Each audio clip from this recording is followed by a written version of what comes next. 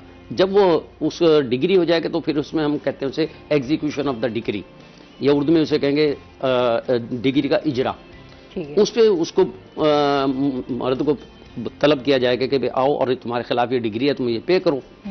اگر وہ نہیں آتا یا پے نہیں کرتا یا کہتا ہے میرے پاس نہیں ہے، تو پھر خاتون پہ لائبل ہے کہ وہ ثابت کرے کہ اس کے پاس اتنے اثاثے ہیں اور وہ چھپا رہا ہے، وہ دکھاتا نہیں ہے، بتاتا نہیں ہے۔ پھر اس کا حل یہ ہے کہ جو بھی چیز اس کے نام ہوگی عورت وہ پروف دے دے عدالت میں، تو وہ چیز اس عورت کے نام ٹرانسفر ہو جائے گی، وہ ملکیت اس کی ہو جائے گی۔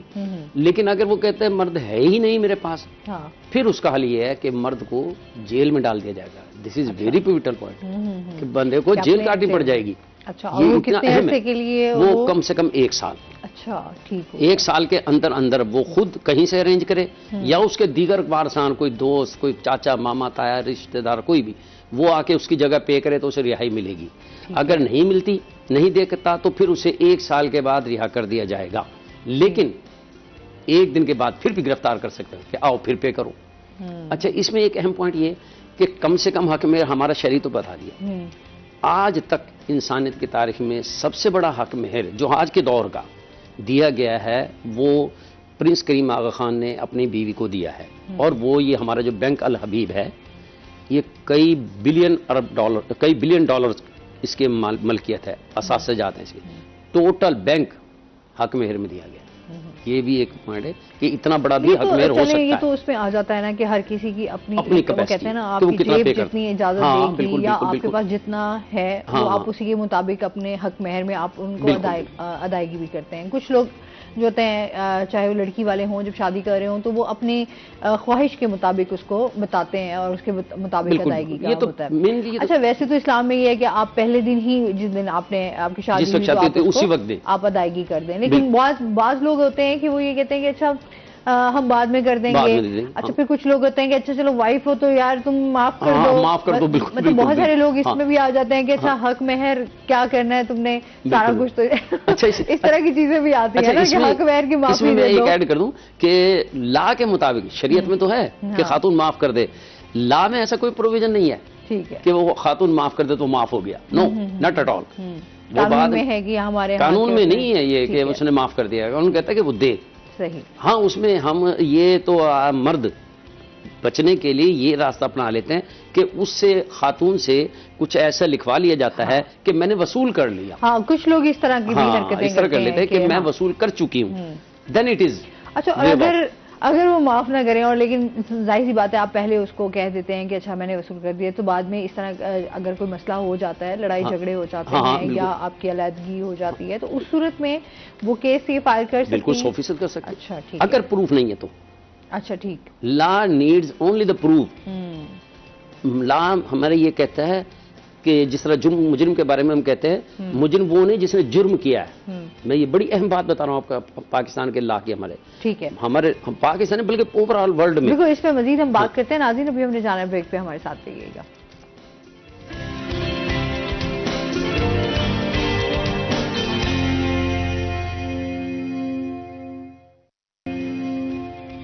ویلکم بیک ناظرین، روہی ایٹ 10 میں آپ کو خوش آمدید کہتے ہیں۔ اچھا جی، بات ہو رہی تھی ہماری قانون کے حوالے سے کہ جو ادائیگی ہے وہ کس صورت میں ہو سکتی ہے۔ اچھا، جس طرح ہم بات کر رہے تھے کہ معاف کر دیا جاتا ہے اور اس کے بعد کیا صورت ہے؟ ہاں، معاف کرنے کی ہمارے لا میں کوئی پروویژن نہیں ہے۔ ہمارا ملک کا جو قانون ہے اس میں معافی کا کوئی راستہ نہیں ہے۔ ہاں، اس میں وہ ادائیگی کر دے اسے۔ ہاں، اگر معافی کی صورت اس صورت میں آتی ہے جب وہ کہتا ہے کہ میں نے اس کے نعم البدل کے طور پہ فلاں چیز لے لی ہے، صحیح، اور اس کا بھی پروف رکھے. اگر معاملہ آ جاتا ہے کورٹ میں, then it will be decided on the facts of the case, کہ وہ شہادت میں کیا لاتے ہیں, اپنے ثبوت کیا پیش کرتے ہیں. ہسبینڈ کیا ثبوت پیش کرے گا, جی میں نے اس صورت میں میں نے ان کو ادائیگی کر دی ہے, اور وہ خاتون کہے گی میں نے تو اس کو میں نے وصول نہیں کیا, میرے پہ یہ ثبوت ہے. تو دونوں کے ثبوتوں کو دیکھ کر تو عدالت اس کا فیصلہ کرے. اچھا, ایک تو ہو گیا حق مہر میں آپ نے, ایک ہوتا ہے جس میں اور شرائط بھی ہوتی ہیں, جس میں آپ کوئی زمین لکھ کر دے دیتے ہیں یا آپ کچھ سونا وغیرہ لکھ کر دیتے ہیں, تو وہ کیا کہلاتا ہے قانون میں, وہ بھی وصول کر سکتے ہیں؟ وہی میں نے جو آپ سے عرض کی تھی کہ وہ تیسری شکل ہے حق مہر کی, وہ کہتے تھا کنڈیشنل. ٹھیک ہے, کہ اگر ہسبینڈ اس کے ساتھ کوئی ناروا رویہ رکھتا ہے تو اس میں پھر وہ اس کو اتنا حق مہر ایڈیشنل دے گا, یعنی کہ وہ روٹ کر اپنے میکے چلی جاتی ہے. یا وہ اس میں یہ بھی صورت ہے, نہ صرف مرد پہ بائنڈنگ ہے بلکہ عورت پہ بھی بائنڈنگ ہے, کہ اگر وہ نا حق روٹ کر جائے گی, یہ ہمارے نکاح نامے میں شامل ہے کہ وہ خاتون جو ہے بلا وجہ روٹ کر نہیں جائے گی, نہ روٹ کر جائے گی تو یہ اس میں وہ لائبلٹی پے کرے گی. ٹھیک ہے, ایک کالر ہے ہمارے ساتھ. السلام علیکم. السلام علیکم. وعلیکم السلام. جی حسیب ہے ہمارے ساتھ, کیا کہنا چاہیں گے؟ میں یہ کہنا چاہوں گا کہ وکیل صاحب جو آئے ہیں طاہر صاحب, یہ بہت اچھے لائر ہیں اور بہت مخلص ہیں, اور کچھ ایسی خواتین ورد وغیرہ کے یہ فلاحی کام بھی بہت کرتے ہیں, تو اللہ تعالیٰ ان کو اور کامیابی دے. سینئر وکیل ہیں بھی ملتان کے ہمارے. شکریہ جی. کچھ پوچھنا چاہیں گے؟ چلیں, تھینک یو سو مچ. اچھا, یہ اس صورت میں آپ بتا رہے ہیں کہ یہ آپ اس صورت میں بھی ادا ہو سکتا ہے. اچھا, اب اس میں رہ جاتا یہ ہے کہ اگر وہ شرطیں جو آپ نے پوچھی تھی کہ اس میں کنڈیشنز اور کیا ہو سکتی ہیں, اور کنڈیشن یہ کہ اگر مرد پہلی بیوی کی موجودگی میں, پہلی تو بات یہ ہے کہ وہ دوسری شادی نہیں کر سکتا ہمارے لا کے مطابق جب تک. اچھا, اس میں چینج بھی آیا تھا کہ پہلے تھا کہ جی اجازت لینی پڑے گی, تو پھر اس کے بعد اگر وہ نہیں ملتی تب بھی اس کو سزا ہوگی. اچھا, اس کے بعد پھر دوبارہ لا چینج ہوا, اس میں نے کہا جی ضرورت ہی نہیں ہے کہ آپ اپنی وائف سے پوچھیں, آپ دوسری شادی کر سکتے ہیں. اب پھر اس کے بعد جو ہے دوبارہ کہ پرمیشن لینی پڑے گی. ٹھیک ہے, نہ صرف پرمیشن لینی پڑے گی بلکہ اس پرمیشن کو ہمیں یونین کونسل سے سرٹیفکیٹ لینا پڑتا ہے کہ جی آپ کو یہ پرمیشن جو بیوی نے دی ہے یہ آپ نے فیک تو نہیں بنائی. صحیح. پھر وہ دونوں پارٹیز کو بلا کر سیکرٹری یونین کونسل وہ آپ کو اس کی فیکٹ سے لیں گے, اور پھر وہ سرٹیفکیٹ جاری کرے گا ہاں ان کو اجازت ہے دوسری شادی کی. اب وہ دوسری شادی کی صورت وہ تو ایک علیحدہ چیپٹر ہے کہ دوسری شادی کر سکتا ہے یا نہیں کر سکتا, کن کنڈیشن میں کرے گا, کہ کیا پروسیجر ہوگا اس کا. That is something else. Now we are discussing حق المہر. تو حق مہر جہاں تک بات ہے اس کی میں یہ عرض کر دوں کہ دوسری شادی کی صورت میں نکاح نامے میں لکھ دیا جاتا ہے کہ اگر یہ دوسری شادی کرے گا تو دین اٹ ول بی دا, وہ کنڈیشن آپ نے جو پوچھی مجھ سے, شادی کی ہوئی ہو اور وہ نکاح رجسٹرڈ نہ ہو, دین بھی وہ حق مہر کے لیے کیس کر سکتے ہیں یا نہیں ہو سکتا؟ وہ بھی کر سکتے ہیں. اچھا, حق مہر کہ اگر وہ رجسٹرڈ نکاح نہیں ہے, جسٹ وہ ابھی انہی کے پاس ہے اور انہوں نے رجسٹرڈ نکاح نہیں کروایا, دین بھی حق مہر کا کیس کیا جا سکتا ہے. ہمارے ہاں پروویژن یہ ہے کہ اگر رجسٹرڈ نکاح نامہ تو دور کی بات ہے, گو کہ ہمارا لا تسلیم نہیں کرتا. ہمارا لا تو یہ کہتا ہے نہ صرف رجسٹرڈ ہو بلکہ یونین کونسل کی جو نکاح کی فیس ہے وہ بھی پے کی ہوئی ہو. ٹھیک ہے, then it will be pleadable in the court. لیکن کہتے ہیں اگر وہ نہیں ہے تو پھر بھی ہو سکتا ہے. اچھا, کال لے لیتے ہیں. السلام علیکم. جی محمد علی ہیں ہمارے ساتھ, کیا کہنا چاہیں گے؟ میری بیوی کا والد فوت ہو گئی, اس کی جزات تھی نا وہ بھائیوں نے اپنے نام کروا لی ہے, وہ رشتہ کی بہن کو دی ہے. آپ کی آواز کلیئر نہیں آ رہی مجھے. میں کہہ رہا ہوں کہ جو میری بیوی کا والد صاحب تھا نا وہ فوت ہو گئی ہے, جو جزات تھی نا ان کی بھائی نے کسی کو بہن کو دی ہے. اچھا, وہ یہ پوچھنا چاہ رہے ہیں کہ جو وائف ہے ان کے جو اس میں جائیداد میں ہے وہ بھائی ادا کر سکتے ہیں؟ 100% بھائی نہیں, ان کا سوال آئی تھنک جتنا میں نے سنا ہے کہ والد صاحب کی ڈیتھ ہو چکی ہے اور پھر اس کے بھائی ظاہر سی بات ہے اس جائیداد پہ ہیں قابض ہو گئے. اس کے لیے اب نیا قانون بن گیا ہے. ٹھیک ہے, کہ کوئی مرد اپنے کوئی بھی شخص, مرد ہی نہیں بلکہ کوئی بھی شخص کسی بیٹی یا بہن کو اس کے وراثت کے حق سے محروم نہیں کر سکتا. یہ معاملہ ہے سول سوٹ کا, لا آف انہیریٹنس اور سول سوٹ, یہ اس میں جائیں گے. دس از ناٹ فیملی لا. یہ حق المہر میں بھی نہیں آتا اور فیملی. ہاں, اس صورت میں آئے گا جب یہ ہسبینڈ کے طور پہ بات کر رہے ہیں کہ میری بیوی کا حصہ, ان کا لفظ یہ تھے کہ میری بیوی کا حصہ اس کو والد کا والد کی طرف سے جو آنا تھا وراثت وہ نہیں ملا تو وہ انہیریٹنس میں آ جائے گا، اور جب میاں نے لینا ہے تو وہ بھی وراثت میں جائے گا، وہ پھر بیوی کی وراثت بن جائے گی. ٹھیک ہو گیا. وہ اپنی بیوی کی وراثت لیں گے خود، یہ جو کال کر رہے تھے یہ بطور حق نہیں لیں گے. جو بھی ہو جائے قانون کی حیثیت سے آپ اپنی جو بھی وراثت کا حصہ ہے اس سے محروم نہیں ہو سکتے، وہ آپ کو ہر حال میں ملنا ہی ملنا ہے. ہر حال میں ملے. لیکن بس بات یہ آ جاتی ہے کہ پھر جب ہم کچہریوں کے چکر لگاتے ہیں نا تو ہر عام بندہ پریشان ہو جاتا ہے کہ پھر وہ جو حصے کے چکر میں آپ جاتے ہیں نا وہ انصاف آپ کو ملتا نہیں ہے. اس جگہ میں ایک ضرور ایڈ کروں گا میڈم. دیکھیے میں سعودیہ کا نا میں نے وہاں کی عدالتوں کو وزٹ کیا اپنے just for sake of knowledge. ٹھیک ہے. آپ یقین کیجئے ہمارے ہاں بھی یہ قانون ہے تو اس پہ ہمارے ہاں کہا جاتا ہے جسٹس ڈیلیڈ جسٹس ڈینائیڈ، کہ قانون کی دیر کرنے سے مطلب ہے کہ جیسے آپ نے انصاف کیا ہی نہیں. انصاف کی دیر میں کرنے کا مطلب ہے کہ کیا ہی نہیں. میں بہت بڑا فیکٹ بتانے لگا ہوں. میں مدینہ شریف کی ایک سول کورٹ میں گیا تو وہاں پہ جج صاحب بیٹھے ہوئے تھے. میں نے ان سے سوال کیا کہ جی آپ کی عدالت میں فیصلہ کتنی دیر میں ہو جاتا ہے؟ تو انہوں نے مجھے عربی میں کہا کہ 5 10 میکسیمم 15 دن.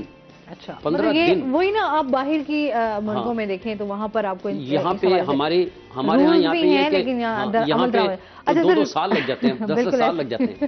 یہ مسئلہ تو ہمارا ہمیشہ رہے گا.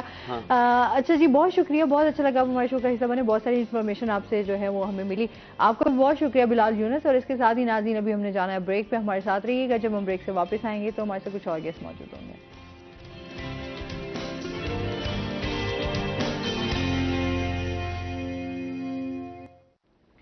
ویلکم بیک ناظرین. روہی 810 میں آپ کو خوش آمدید کہتے ہیں. اور بریک کے بعد ہمارے ساتھ گیسٹ موجود ہیں، ان کا تعارف کروا دیتی ہوں. آج ہمارے ساتھ موجود ہیں جی سب سے پہلے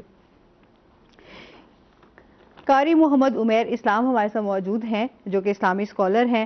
محسن قادری ہمارے ساتھ موجود ہیں جو کہ نعت خواں آج ہمارے ساتھ شو میں ہوں گے. آج کا جو ہمارا ٹاپک ہے اس پہ بات کریں گے ہم مریض اور عیادت پہ، کہ کس طرح اسلام ہمیں درس دیتا ہے کہ مریض کی عیادت کی جائے. کیا طریقہ کار ہوتا ہے جب بھی ہم مریض کے پاس جاتے ہیں. ایک تو ثواب بھی ہوتا ہے جب بھی آپ کسی مریض کے پاس جائیں تو اس کی عیادت کا اللہ تعالیٰ آپ کو ثواب دیتا ہے. قرآن و احادیث کی روشنی میں اس پہ بات کریں گے. اور آپ بھی ہمیں جوائن کر سکتے ہیں، کوئی آپ مسئلہ پوچھنا چاہیں تو وہ بھی بات کر سکتے ہیں. کیا حال چال ہیں آپ کے؟ ٹھیک ٹھاک ہیں؟ ویلکم کرتے ہیں اپنے شو میں آپ کو.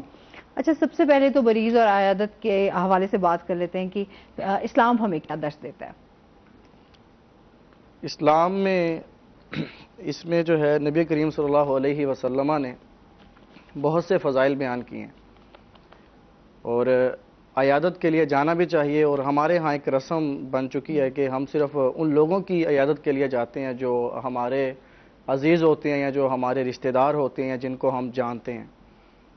جبکہ ہم نبی کریم صلی اللہ علیہ وسلم کی تعلیمات کو اگر دیکھیں تو اللہ کے رسول صلی اللہ علیہ وسلم ان لوگوں کی عیادت کے لیے بھی، اعتماداری کے لیے بھی جاتے تھے جن کا آپ کو تعارف بھی نہیں ہوتا تھا. کہ اگر آپ کو خبر ملتی کہ کوئی آپ کے اس طرح سے کوئی صحابی رسول بیمار ہیں یا کوئی اس طرح سے بیمار ہے تو اللہ کے رسول ان لوگوں کے پاس بھی جاتے ان کی عیادت کے لیے.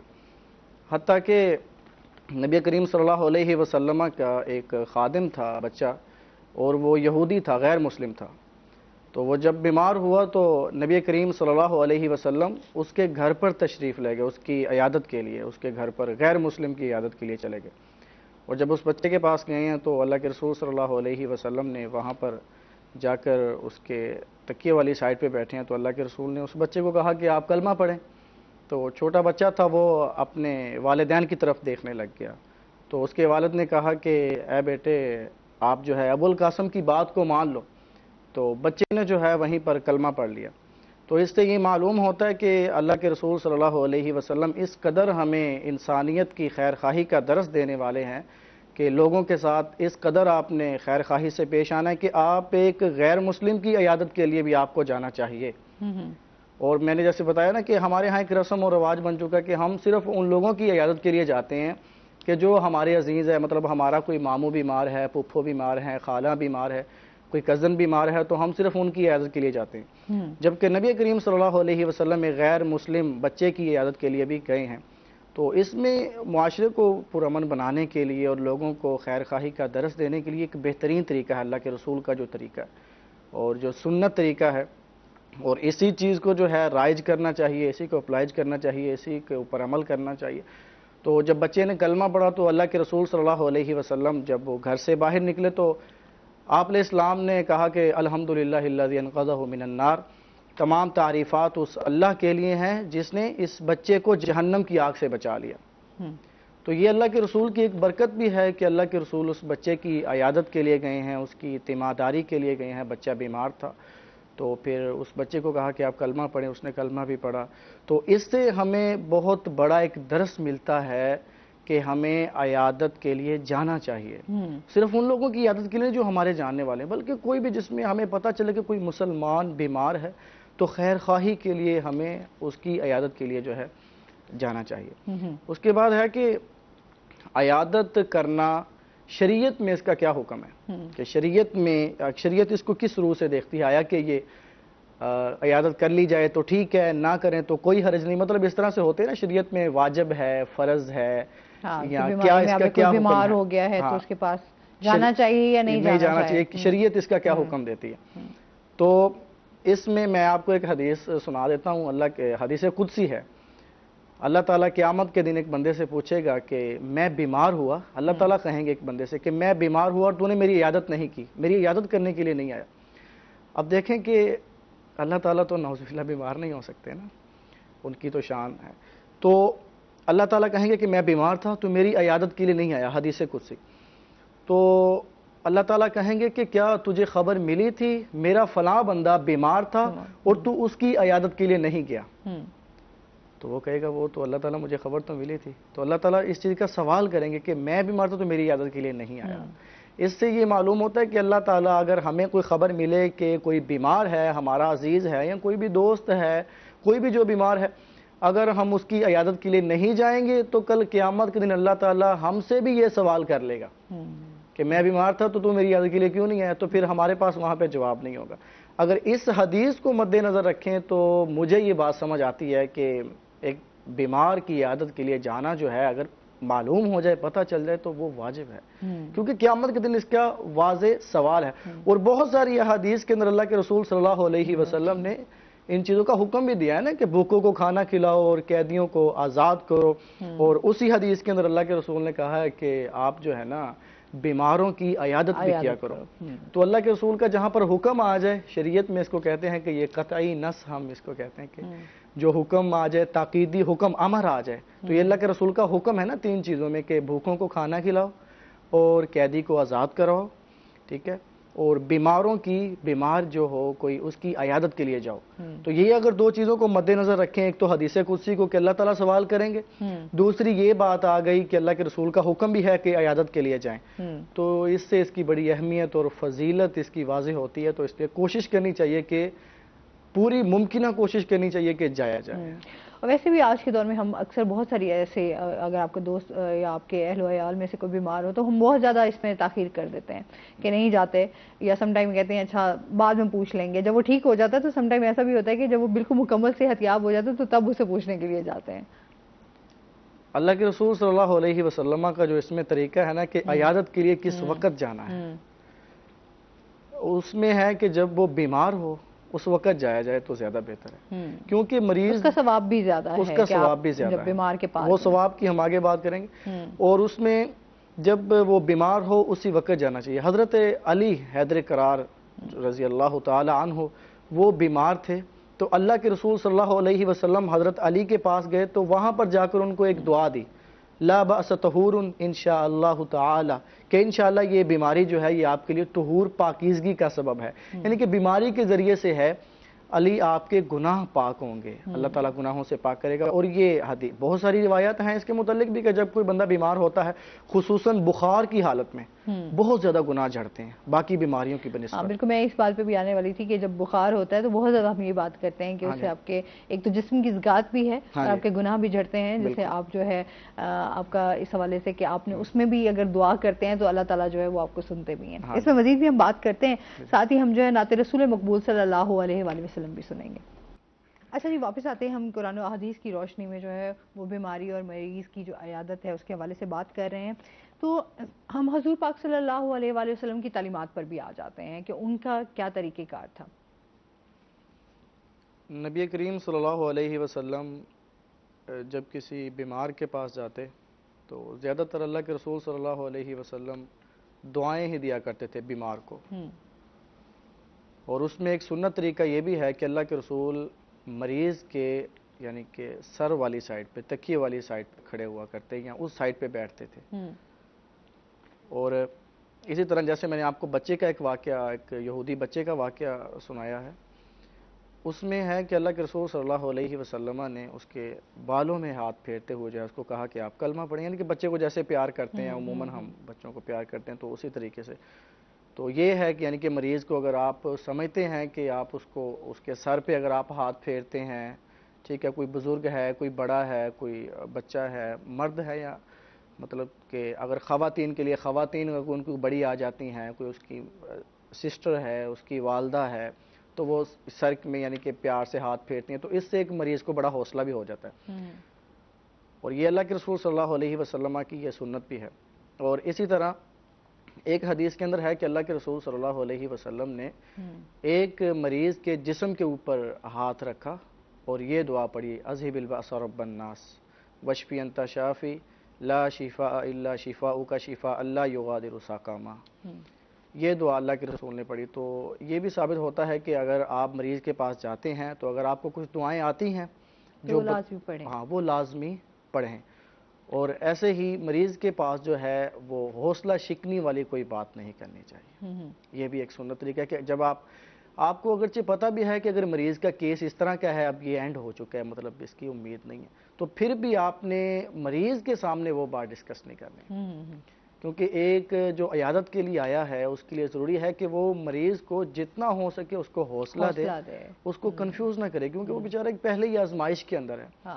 ٹھیک ہے. اور یہ دیکھیں نا کہ جتنی بھی دعائیں میں آپ کو حدیث کی روشنی میں اللہ کے نبی کی تعلیمات، ہم اسی پہ فوکس کر رہے ہیں زیادہ، تو اگر ان دعاؤں کو پڑھیں نا، نسأل اللہ العظیم رب العرش العظیم، بہت ساری دعائیں ہیں. اچھا، دعائیں آپ سے لازمی جانتے ہیں. ابھی ہمارے ساتھ ایک کالر ہیں. السلام علیکم.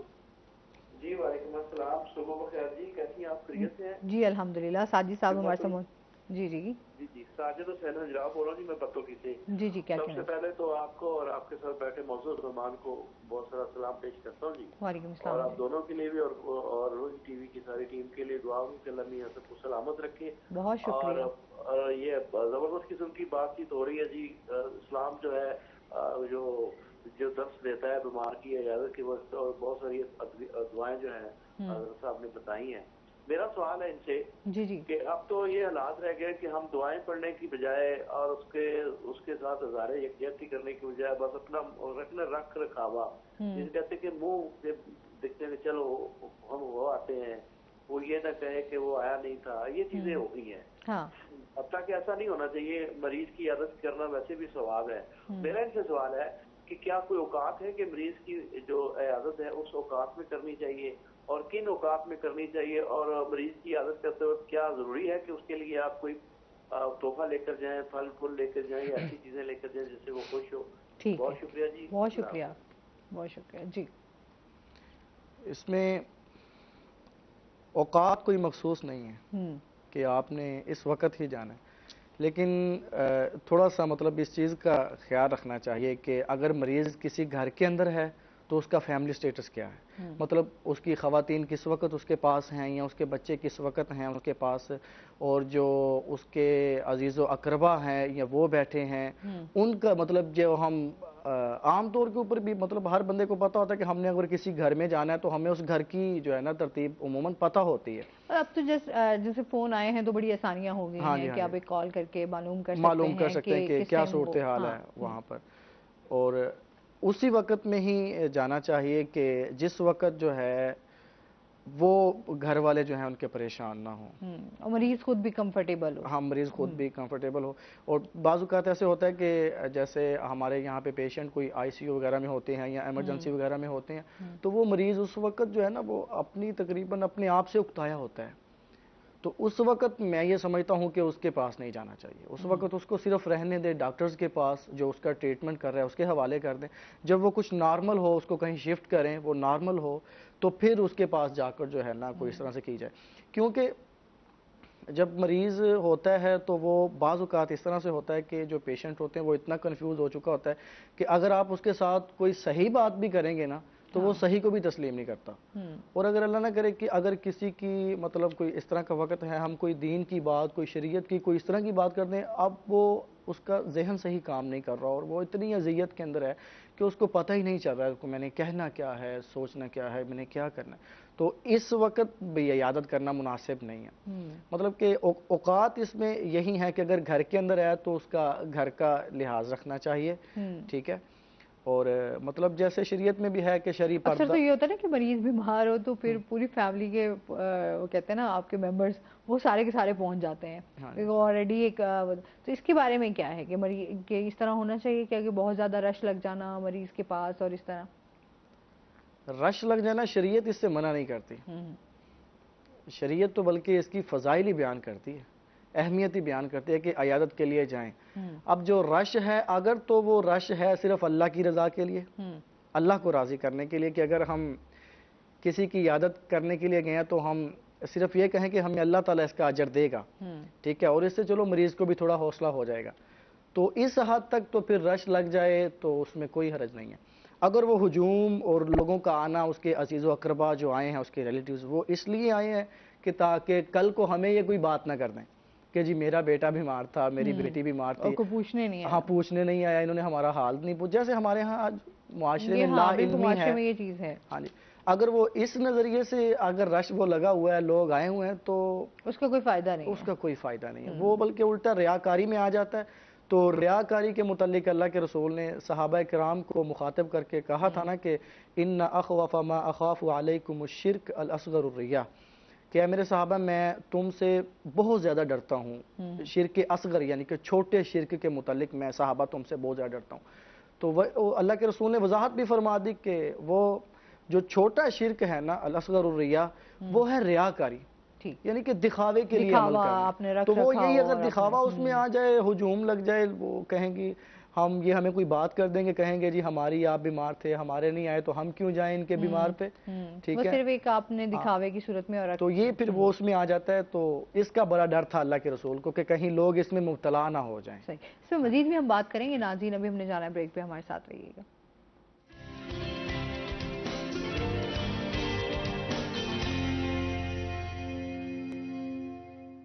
ویلکم بیک ناظرین, روحیہ 10 میں آپ کو خوش آمدید کہتے ہیں. بات ہو رہی تھی ہماری دعاؤں کے حوالے سے. اچھا ہاں, ایک کالر کا وہ میں بھول گئی کہ جس طرح آپ فروٹس وغیرہ لے جاتے ہیں, گفٹس لے جاتے ہیں, تو یہ بھی ایک اچھی ہے کہ آپ ان کے لیے اگر کچھ لے کر جاتے ہیں. کیا کہنا چاہیں گے اس بارے میں؟ دیکھیں, فروٹس وغیرہ لے کر جائیں یا کچھ لوگ پیسے بھی دے دیتے ہیں, لیکن میں یہ سمجھتا ہوں کہ وہی بات کہ اگر تو یہ ہے رسم, پھر تو کوئی فائدہ نہیں. اگر صرف اللہ کی رضا کے لیے ہے تو پھر انشاءاللہ اس کا اجر ہے. اچھا, اس کے بعد یہ ہے کہ جیسے آج کل حالات ہے, آپ سمجھتے ہیں مہنگائی ہے, اور اگر آپ کو پتہ ہے کہ جو مریض ہے وہ کوئی بیچارہ پور فیملی سے ہے, وہ نہیں افورڈ کر سکتا اس کو, تو اس کی ٹریٹمنٹ میں, اس کی میڈیکیشن میں جو ہے نا, ہم کو زیادہ فوکس کرنا چاہیے کہ ہم اس چیز کو دیکھیں. مطلب جتنی آپ ان کے لیے آسانی کر سکیں. ہاں, مطلب کہ ہم نے جو پھل فروٹ لے کر جانے ہیں, اور بعض اوقات ایسے ہوتا ہے کہ ڈاکٹرز جو ہیں وہ پیشنٹ کو بڑا سمپل سا لکھ کے دیتے ہیں کہ آپ نے ڈائٹ میں یہ لینا ہے, ٹھیک ہے, اور ان میں سے وہ چیزیں اکثر بھی وہ اس کے پیشنٹ کے کام ہی نہیں آتی ہیں. آپ کو پتہ ہے کہ وہ کوئی اور کھا لیتا ہے یا اس طرح سے, کیونکہ پیشنٹ نے صرف وہ میڈیسن یا ڈاکٹرز نے کوئی ہلکا پھلکا جو اس کو لکھ دیا وہی اس نے کرنا ہوتا ہے. تو اس سے زیادہ بہتر یہ کام ہے کہ اگر کوئی مستحق ہے, کوئی غریب ہے مریض, تو اس کی میڈیسن میں جو ہے نا وہ زیادہ سے زیادہ ہیلپ کرنی چاہیے. جو اس کے ٹیسٹز وغیرہ ہیں, یا اس نے جو ٹریٹمنٹ جہاں سے کروانا ہے, ڈاکٹرز کی فیس ہے, یا اس کی ٹرانسپورٹیشن ہے, اس نے آنا جانا ہے, ایمبولینس میں جانا ہے, تو اگر افورڈ نہیں کر سکتا, تو اس طرح کی چیزوں میں جو ہے نا اس کو زیادہ جو ہے نا میں سمجھتا ہوں کہ اس کو سپورٹ کرنا چاہیے. تو یہ کیونکہ یہ چیزیں ہیں جو ڈائریکٹ اس کی لائف کو بچانے میں جو ہے نا اثر انداز ہو رہی ہیں, کہ مگر اس کی بیماری جس انداز سے اس کی ختم ہونی ہے, ہم اسی پہلو میں ہم اس کو سپورٹ کر رہے ہیں کہ اس کو میڈیسن لے کر دے رہے ہیں, کیونکہ میڈیسن بھی آج کل آپ کو پتہ ہے بہت مہنگی ہو گئی ہیں, اور اس طرح کی چیزیں جو ہیں اکثر و بیشتر لوگوں کے سامنے ہیں اس حساب سے. تو اس حالت میں جو ہے وہ آپ بہتر ہے کہ آپ ان کو سپورٹ کر دیں اس حوالے سے کہ آپ جو ان کے لیے آسانیاں کر سکتے ہیں. فروٹ پھل اگر یہ کوئی لے کے جاتے ہیں تو اس میں کوئی ذائقہ نہیں ہے, کوئی نہیں حرج کوئی نہیں. اچھا اس کے ساتھ دعائیں آپ بتا رہے تھے کہ کون سی دعائیں پڑھنی چاہیے؟ بہت ساری دعائیں ہیں اس میں، جس میں چند ایک آپ اگر ہمارے ناظرین کے ساتھ شیئر کرنا چاہیں کہ وہ پڑھ سکیں. اس میں رقیہ شرعیہ ہے، اس میں ساری دعائیں ہیں رقیہ شرعیہ. یہ آج کل تو سوشل میڈیا پہ تقریباً آپ سرچ کریں گے تو رقیہ شرعیہ ٹھیک ہے وہ اس میں مل بھی جاتی ہیں، لیکن میں آپ کو کچھ بتا بھی دیتا ہوں. اللہ کے رسول صلی اللہ علیہ وسلم مریض کے پاس یہ بھی دعا کیا کرتے تھے کہ نسأل اللہ العظیم رب العرش العظیم ان یشفیہا، کہ ہم اللہ سے دعا کرتے ہیں جو عرش عظیم کا رب ہے وہ آپ کو شفا عطا کرے. یہ بھی دعا اللہ کے رسول مریض کے لیے کیا کرتے تھے. اور اللہم اشفی عبدک، اللہ اپنے بندے کو شفا عطا فرما، یہ دعا بھی اللہ کے رسول صلی اللہ علیہ وسلم مریض کے لیے کیا کرتے تھے. اور جیسا کہ میں نے حضرت علی رضی اللہ تعالیٰ عنہ کی عیادت کی اللہ کے رسول نے اور یہ دعا پڑھی لا بأس طہور انشاء اللہ تعالی، یہ دعا بھی مریض کے پاس جو ہے کی جا سکتی ہے. اور ایسے ہی ایک دعا ہے اذہب البأس رب الناس واشفی انت شافی لا شفاء الا شفاؤک شفاء لا یغادر سقاما، یہ دعا بھی مریض کے لیے کی جا سکتی ہے. اور اس کے علاوہ بھی ہے کہ اگر مطلب اگر دم کر رہے ہیں تو سورہ فاتحہ جو ہے یہ ام الدعا اس کو کہا گیا. ام الدعا سورہ فاتحہ کو یعنی کہ دعاؤں کی ماں ہے، اور دعا کرنے سے آپ کو پتہ ہے کہ بیماری ختم ہو جاتی ہے. دعا کے ساتھ دعا بھی ضروری ہے. اور سورہ فاتحہ کو یہ ام الدعا کہا گیا، یعنی کہ 7 نام ہیں سورہ فاتحہ کے، ان میں ایک نام اس کا ہے ام الدعا، دعا کی ماں. اور صحابی رسول بیان کرتے ہیں کہ ہم، بڑی پیاری بات ہے کہ ہم ایک قافلہ لے کر نکلے تو ہم ایک بستی کے پاس گئے، تو بستی والوں سے صحابی کہتے ہیں کہ ہم نے کہا کہ ہمیں رات کو ٹھہرنے کے لیے جگہ بھی دیں اور ہمیں کھانے کی ضیافت بھی دیں. ٹھیک ہے، تو بستی والوں نے کہا کہ ہمارے پاس ایسا کوئی رواج نہیں ہے، مطلب میزبانی والا ہمارے ہاں رواج نہیں ہے. تو بستی والوں نے نہ ان کو رہنے کی جگہ دی اور نہ میزبانی کی صحابہ کرام کی جماعت کی. تو وہ بستی سے پیچھے انہوں نے پڑاؤ کیا، وہیں پر صحابہ کرام نے اپنا پڑاؤ کیا اور وہیں پہ رک گئے، رات گزاری. اب جب رات ہوئی تو بستی میں سے لوگ آئے صحابہ کے پاس، ان کو آ کر کہنے لگے کہ ہمارے بادشاہ کو ایک موذی جانور نے ڈس لیا ہے، آپ کے پاس شفا کے طور کے اوپر کوئی چیز اس طرح کی ہے کہ وہ اس کو کوئی افاقہ ہو جائے، وہ بڑا تکلیف میں ہے، بڑی اذیت میں ہے. تو صحابی رسول کہنے لگے کہ ہمارے پاس ابو سعید خدری رضی اللہ تعالیٰ عنہ صحابی، وہ کہنے لگے کہ میں دم تو کر دوں گا لیکن ہم اس کے عوض کچھ بکریاں لیں گے. انہوں نے کہا چلو ٹھیک ہے ہم آپ کو اس کے عوض بکریاں دے دیں گے لیکن آ کر آپ اس کو دم کر دیں. تو ابو سعید خدری رضی اللہ تعالیٰ عنہ کہتے ہیں کہ میں جب اس بادشاہ کے پاس گیا تو وہاں پر میں نے سورہ فاتحہ پڑھ کر دم کیا. سورہ فاتحہ الحمدللہ رب العالمین، یہ بیسک تقریباً ہر بچے کو نماز جب شروع کرواتے ہیں تو ہر بچے کو مطلب یاد ہوتی ہے، لیکن اس کا استعمال لوگ نہیں کرتے بیماریوں میں، جبکہ اس کو ام الدعا ام الشفا بھی کہا گیا. تو صحابی رسول کہتے ہیں کہ میں نے سورہ فاتحہ پڑھ کر دم کیا تو وہ ٹھیک ہو گیا. یعنی کہ موذی جانور کا ڈسنا، سورہ فاتحہ پڑھی ہے صحابی رسول نے اور وہ ٹھیک ہو گیا. تو سورہ فاتحہ بھی ایک بڑی جامع دعا ہے کسی بھی بیماری کے لیے، مطلب بخار ہے، کوئی اپریٹ ہے، کوئی بھی بیماری، کسی بھی قسم کی بیماری ہے تو اس میں سورہ فاتحہ پڑھ کر اگر انسان اپنے آپ کے اوپر خود دم کر لے تو یہ بڑی بہترین دعا اور بڑی جامع دعا ہے. اور میں نے آپ کو ایک واقعہ بھی اس میں بیان کر دیا کہ صحابی رسول نے اس سے جو ہے دم کیا سورہ فاتحہ سے. اچھا جی، مزید بھی آپ سے جانتے ہیں، ساتھ ہی ہم نعت رسول مقبول صلی اللہ علیہ وآلہ وسلم بھی سن لیتے ہیں. سبحان اللہ، ماشاءاللہ، جزاک اللہ، بہت شکریہ. اچھا جی، بات آ جاتی ہے ہماری دوبارہ کہ جس طرح آپ مریض کے پاس جاتے ہیں تو ان کے پاس دعا کرنا کیسا ہے؟ مریض کے پاس مریض خود بھی دعا کر سکتا ہے؟ مریض اگر اس کنڈیشن میں ہے کہ وہ دعا کر سکتا ہے تو اس کو کرنی چاہیے، کیونکہ اس کرب میں، اس وقت، اس سچویشن میں جو اس کے دل سے نکلے گی وہ کسی اور کے دل سے نہیں نکل سکتی. تو اس لیے مریض کو اگر موقع ملتا ہے دعا کرنے کا اور وہ سمجھتا ہے کہ میں دعا کر سکتا ہوں تو وہ ضرور دعا کرے. صحیح. اور مریض سے بھی جو دعا کروائی جاتی ہے اس کے بارے میں کیا فرمان ہے؟ ہاں، اس کے لیے تو وہ قبولیت ہے. واضح ہے کہ اللہ کے رسول نے فرمایا کہ 3 قسم کی دعائیں ہیں، وہ لا شک فیہن، ان کی قبولیت میں کوئی شک نہیں ہے. 3 قسم کی دعائیں ایسی ہیں ان کی قبولیت میں کوئی شک نہیں ہے. اس میں دعوت المسافر، مسافر کی دعا. ٹھیک ہے، مسافر جو بھی دعا کرے گا، سفر کی حالت میں ہے، جو وہ سفر میں جو بھی اللہ سے مانگے گا وہ اللہ تعالیٰ اس کو عطا کرے گا. تو سفر کی حالت میں اب دیکھیں نا ہمارے ہاں تو سفر بھی ایک گناہ کا ذریعہ بن چکے ہیں نا. یہاں سے لوگ نکلتے ہیں تو گاڑی میں میوزک لگا لیتے ہیں, مووی لگا لیتے ہیں, اس کو ایسٹیمیٹڈ کہ ہمارا اتنا سفر ہے تو یہ مووی 2 گھنٹے کی ہے تو یہ سٹوری بھی ہم کمپلیٹ دیکھ لیں گے. جبکہ سفر اللہ کے رسول صلی اللہ علیہ وسلم نے کہا کہ اس میں جو دعا آپ لوگ کرو گے اللہ تعالیٰ اس دعا کو قبول کرے گا.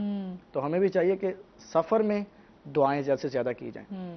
دوسری دعا ہے دعوت الوالد لولدہ, کہ باپ اپنے بچے کے لیے, اپنی اولاد کے لیے دعا کرتا ہے تو اللہ تعالیٰ اس والد کی دعا کو بھی قبول کرتا ہے.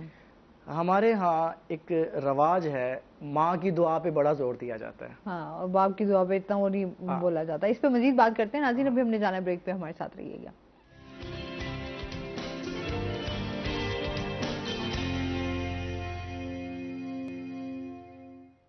ویلکم بیک ناظرین, روہی ہٹن میں آپ کو خوش آمدید کہتے ہیں. اچھا جی, بات ہو رہی تھی کہ والد کی دعا جو ہے وہ کتنی اہمیت رکھتی ہے.